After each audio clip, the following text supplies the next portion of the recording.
Good morning, America. Today we're waking up to a significant change in the electric vehicle market that could affect millions of potential car buyers across the country. Today, October 1st, 2025, brought a major change for electric car shoppers. This date marks a pivotal moment in the EV industry, one that could reshape the landscape for years to come. If you checked Tesla's website, you saw lease prices for every model in the US have jumped noticeably. This sudden increase has left many potential buyers and current lessees in shock, scrambling to understand the reasons behind it. This isn't just a minor tweak, it's a shift that could slow the momentum of electric vehicle adoption. The increase in lease prices is substantial enough to make many reconsider their decision to go electric. Why? A key federal tax credit for EVs just expired. This tax credit had been a crucial factor in making electric vehicles more affordable for the average consumer. For years, this credit made Teslas and other EVs much more affordable. It provided a significant financial incentive that encouraged many to make the switch from traditional gasoline-powered cars to electric vehicles. Now, with that support gone, automakers are raising prices to reflect the true cost. This adjustment is not just a minor inconvenience. It represents a fundamental shift in the economics of owning an electric vehicle. This change impacts every EV brand, not just Tesla, and it directly affects you, the consumer. Whether you're considering a Tesla, a Nissan Leaf, or any other electric vehicle, the financial landscape has changed. Leasing or buying a car is a big financial decision, and understanding this shift is crucial. Families across America will need to reassess their budgets and financial plans in light of these new developments. We'll break down what happened, how it affects your wallet, and what it means for the future of electric cars in America. This analysis will help you navigate the new landscape and make informed decisions. Let's look at the expired tax credit, Tesla's new prices, and the bigger picture for the market. Understanding these elements is key to grasping the full impact of this shift. Here's what this all means for American drivers. The road ahead may be more expensive, but it's essential to stay informed and prepared for the changes in the electric vehicle market. So, what exactly was this federal EV tax credit, and why did it matter so much to so many Americans? For years, the US government offered a significant financial incentive to encourage people to make the switch from traditional gas-powered vehicles to electric ones. This incentive came in the form of a tax credit, which could be worth up to $7,500 off the purchase or lease of a brand new electric vehicle. This wasn't just a small discount, it was a game changer for many families. Suddenly, electric vehicles, which often had higher sticker prices than their gas counterparts, became much more affordable. The credit helped bridge the gap, making it possible for more people to consider going electric, whether they were buying or leasing. The impact was huge. Families who might have hesitated due to cost found themselves able to test drive and even own an EV for the first time. It wasn't just about saving money. It was about opening up new possibilities and making clean transportation accessible to a wider range of people. The main goal behind this program was to speed up the adoption of electric vehicles across the country and help reduce carbon emissions. By making EVs more affordable, the government hoped to encourage a shift away from fossil fuels, leading to cleaner air and a healthier environment for everyone. For buyers, the credit worked by reducing your federal tax bill, making the purchase price effectively lower. For those who chose to lease, automakers like Tesla would often pass the savings directly to your monthly payment, making leasing an EV even more attractive and budget-friendly. And it wasn't just new cars that benefited. There was even a smaller credit available for used electric vehicles, which helped make EV ownership possible for people shopping on a tighter budget or looking for a pre-owned option. But as of September 30th, 2025, these credits are coming to an end. After that date, buyers and lessees will no longer be able to claim these federal incentives, marking a major shift in the EV market. The government's reasoning? Officials now believe that the electric vehicle market has matured enough to stand on its own, without the need for ongoing federal support. They argue that EVs are now mainstream enough that incentives are no longer necessary to drive adoption. For years, this program helped bridge the price gap between electric and gas-powered cars, making EVs a realistic option for more Americans. It played a crucial role in boosting sales and getting more electric vehicles on the road.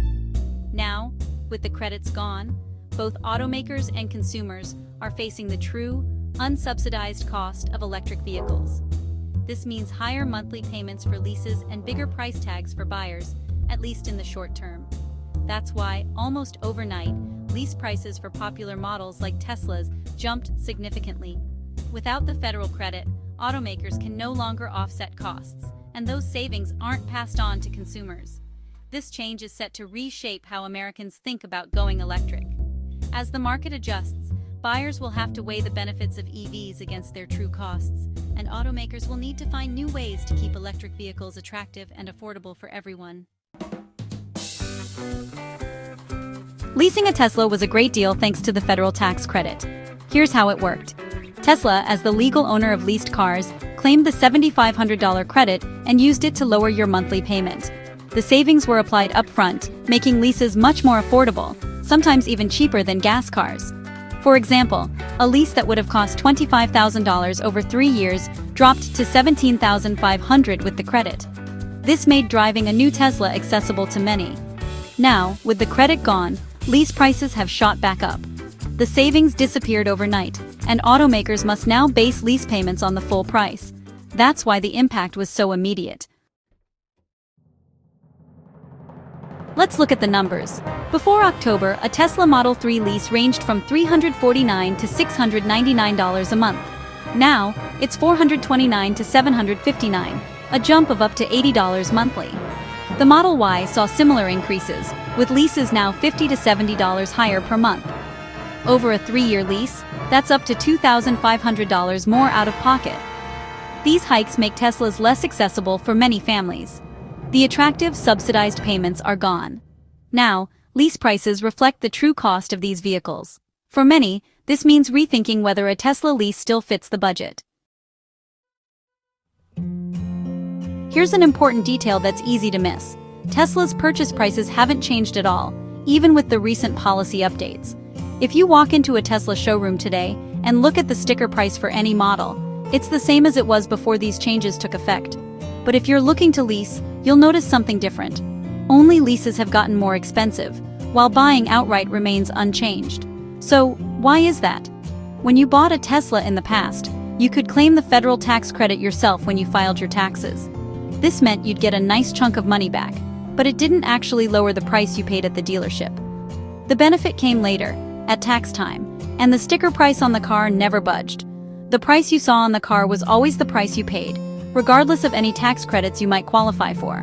Now, with the tax credit for buyers gone, you simply lose out on that extra savings.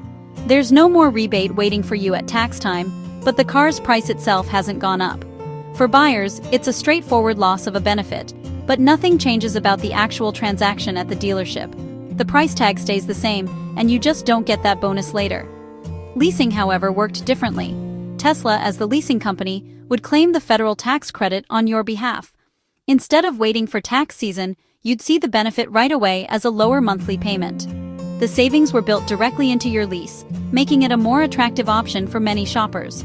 But now, with the credit no longer available for leases, Tesla can't pass those savings on to you. The result? Lease payments have to go up to make up the difference. That's why lease prices have risen, even though the cars themselves haven't changed. The math behind leasing has shifted, and it's all because of the way the tax credit was structured. For shoppers, this changes the equation. Buying a Tesla is still a big investment, but leasing is no longer the obvious money-saving choice it once was. Some people might now see more value in buying, since the gap between lease and purchase costs has narrowed. Others may decide to hold off on getting an EV altogether, or look at different brands. The decision-making process for EV shoppers has become more complex, with more factors to weigh than ever before. Some may walk away from Tesla, or even from electric vehicles in general, as the financial incentives that once made them appealing have faded. It's a clear example of how government policy changes can quickly reshape the entire market, affecting not just prices, but also how people shop and what choices they make. For anyone considering a Tesla or any EV, the landscape just got a lot more complicated, and it's more important than ever to do your homework before making a decision. The end of the tax credit and higher lease prices have real consequences. For years, low lease payments convinced many to try an EV. Now, with monthly costs up by $50 to $80, some will stick with gas cars or look at cheaper EVs from other brands. The once obvious Tesla deal is gone, and demand for new EVs could slow. Some shoppers may turn to the used EV market, where prices are lower. even without the smaller used EV credit. A 2-year-old Tesla might now be a better value than a pricey new lease. This shift could push more buyers toward pre-owned electric cars. The market is adjusting fast. This price hike comes at a tough time for Tesla. Once Tesla owned 80% of the US EV market. Now it's down to 38%. Competition from Ford, Hyundai, Volkswagen, and others is fierce. The expired tax credit hits Tesla's leasing strategy especially hard. With higher lease prices, Tesla risks losing even more market share. Shoppers may now consider rivals like the Mustang Mach-E or Hyundai Ioniq 5, especially if those brands offer better deals. Tesla can't rely on government subsidies anymore. It must compete on price, technology, and value in a crowded field. The era of easy dominance is over. The next chapter will be defined by real competition. Tesla's price changes are just the start. This is a test for the whole US EV market. Without government incentives, automakers must rethink their strategies. Some may offer their own discounts, while others raise prices. The need for affordable entry-level EVs is now urgent. Companies that can deliver sub-$35,000 EVs will have a big advantage.